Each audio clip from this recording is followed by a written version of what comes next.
नमस्ते, मैं शिवा। आप देख रहे हैं टैक्स न्यूज। केजरीवाल का एक बयान क्या सब कुछ ले डूबेगा?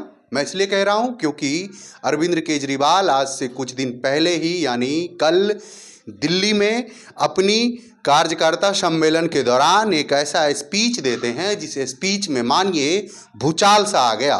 क्या है खबर के पीछे की सच्चाई?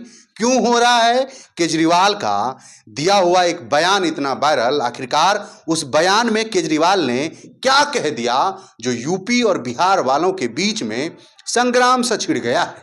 जी हां दोस्तों, आपको बता दें, अरविंद केजरीवाल चुनावी सभा के दौरान यूपी और बिहार वाले को फर्जरी बताते हुए उन्होंने कहा, जो कि यूपी बिहार वाले दिल्ली में फर्जरी आईडी कार्ड बना रहे हैं, जिससे पूरा बवाल सा मच गया था। पहले सुनिए ये स्पीच। 1 लाख वोट की असेंबली है, छोटी सी असेंबली है, उसमें 13,000 नए लोग कहां से आ गए? 15 दिन में कहां से आ गए? पिछले 15 दिन में 13,000 नए वोट बनने की एप्लीकेशन आई है। जाहिर तौर पे ये यूपी और बिहार से ला के, यूपी आसपास के स्टेट से ला के फर्जी वोट बनवा रहे हैं ये लोग। यूपी बिहार वालों के खिलाफ दिल्ली के पूर्व सीएम अरविंद केजरीवाल का यही वो नफरती बयान है जिस पर राजधानी दिल्ली से लेकर पटना तक सुलग उठी। ये जारी रहेगा पूर्वांचलियों के सम्मान के लिए, और इस चुनाव में उसको पूर्वांचली ने ईट का जवाब।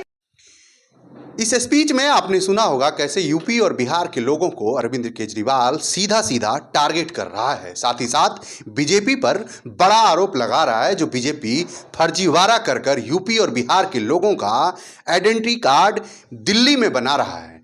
ये वोटर आईडी कार्ड बनाकर दिल्ली में अपने आप को, वोटिंग पावर को बढ़ाना चाह रहा है। ये बड़ा आरोप अरविंद केजरीवाल ने बीजेपी पर लगाया है। जरा आप सोचिए, बीजेपी पर आरोप लगाते लगाते अरविंद केजरीवाल यूपी बिहार वाले को टारगेट कर गए। क्या इस टारगेट से अरविंद केजरीवाल की राजनीतिक भूचाल पर कुछ असर पड़ने वाली है? क्यों इस बयान के बाद यूपी और बिहार के लोग एक तरफ बीजेपी की तरफ मूव कर दिए? ऐसा क्यों हुआ? और क्या इस बयान के बाद आम आदमी पार्टी का दिल्ली में अस्तित्व खतरे में नजर आ रही है? क्या पूर्वांचल बहुल इलाके में जैसे करारी, बुरारी, उसके बाद संगम विहार, ये कुछ 4-5 या 7 आप विधानसभा मान लीजिए जहां पर पूर्वांचल शक्ति का बहुत बड़ा दबदबा है। अगर आप मानिए तो सीधी सीधी भाषा में अगर आप समझिए तो यूपी और बिहार वाले के वोट के दम से ही वहां के सांसद तय होता है, जो वहां का कौन बनेगा सांसद। जरा आप सोचिए, बुरारी से विधानसभा का विधायक हैं संजीव झा। क्या संजीव झा पर अरविंद केजरीवाल का दिया हुआ बयान भारी पड़ जाएगा, या फिर पूरे दिल्ली में होने वाला है खेल?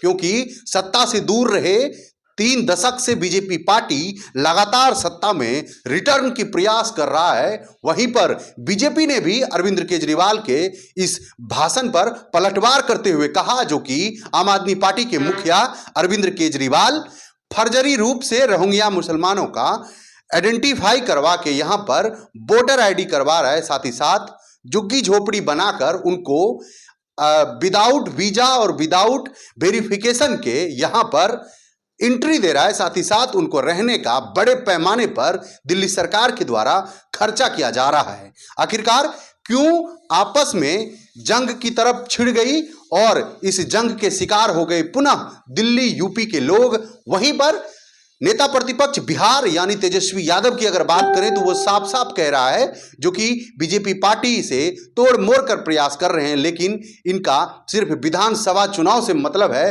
बाकी यूपी बिहार वालों को अरविंद केजरीवाल टारगेट नहीं कर रहा है। ये वही बात है जैसे आज से कुछ दिन पहले लुधियाना शहर में यूपी बिहार वालों को टारगेट किया गया था, मारा गया था, जिसमें उनके पिताजी गए थे, लेकिन मामला शांत हो गया, कुछ हुआ नहीं। जैसे फिर महाराष्ट्र में आप सबको पता ही होगा, राज ठाकरे ने कितना बार कह चुका है, जो कि आप लोग अपने नेताओं को क्यों नहीं सवाल पूछते हो? क्या ऐसी मुखाबिर रही है आपके नेताओं को जो आप लोग बाहर आते हो? बड़ा सवाल निकल कर आ रहा है, क्योंकि अरविंद केजरीवाल के दिए हुए बयान पर पलटवार करते हुए बेगूसराय के सांसद गिरिराज दा ने भी कहा, जो कि ये केजरीवाल नहीं, ये फर्जीवाड़ा है। फर्जीवाल है। दाने यही नहीं रुके, दाने लगातार पलटवार करते हुए कहा जो कि गरीबों का पैसा चूस कर 2019 के कोविड में भी ये गरीबों का पैसा चूसता रहा और 20 और 21 में शीश महल खड़ा कर दिया चूस के। ये फर्जीवार बड़ा ही धूर्त क्वालिटी के आदमी हैं जो गरीबों को लूट कर बेवकूफ बनाकर फ्री के नाम पर लेमन चूस दे रहे हैं, लेकिन ये शीश महल खड़ा कर रहे हैं। साथ ही साथ चुनावी एजेंडा जब इनको हार का खाई दिखाई दे रहा है तो इस खाई में गिरने से पहले ये टारगेट कर रहे हैं यूपी और बिहार के लोगों को। क्या इस टारगेट का कुछ असर दिल्ली के विधानसभा चुनाव में आम आदमी पार्टी को पड़ने वाला है, या फिर आम आदमी पार्टी तीसरी बार भी सत्ता पर काबिज होगा? यह बड़ा सवाल इस वीडियो में निकल कर आ रहा है। आपका क्या राय है कमेंट बॉक्स में जरूर बताइएगा। तब तक के लिए शुक्रिया। अगर यूट्यूब पर देख रहे चैनल को सब्सक्राइब, बेल आइकन को प्रेस कर दीजिएगा। खबर अगर सही लगे तो शेयर भी करिएगा। जय हिंद।